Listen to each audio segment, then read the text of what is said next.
Now, you may remember that during this arc, Luffy defeated the dragon. After that, he discovered a pair of severed legs fused to its back, belonging to a dismembered samurai. And what's the first thing Luffy did? That's right, he asked Kinamon's legs to join his crew. So I guess we have a new member? Or half of a member?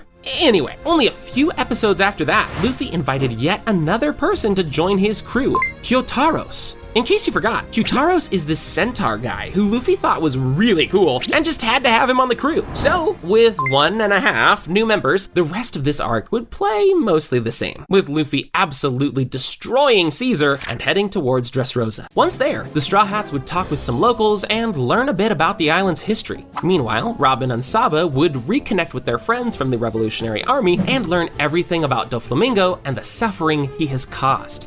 As usual, while on the island, most of the crew would get into their own separate adventures, like battling living toys, Colosseum tournament, and even meeting dwarves. During the lead up to the war with Doflamingo, Luffy would eventually befriend a massive bull named Usi. In classic Luffy fashion, he would invite Usi to join the crew, same as he did in the original, which the bull would gladly accept. By this time in the original story, Thousand Sunny was attacked by Giola, who gave the crew a really tough time. In the original story, Thousand Sunny was attacked by Giola, who gave the crew a really tough time. However, this time around, with many different characters guarding the ship, like Zeph, Kyoreha, Crocus, and McDonald, she would be dealt with in no time. Another interesting thing about this arc is that the entire crew would stay on Dressrosa instead of half of it going to Zoo. This would likely happen because, due to all the new and strong members, the Straw Hats would handle Don Quixote pirates much easier and wouldn't feel like they need to escape. Eventually, the arc would come to a close as Luffy unveils his Gear 4 form.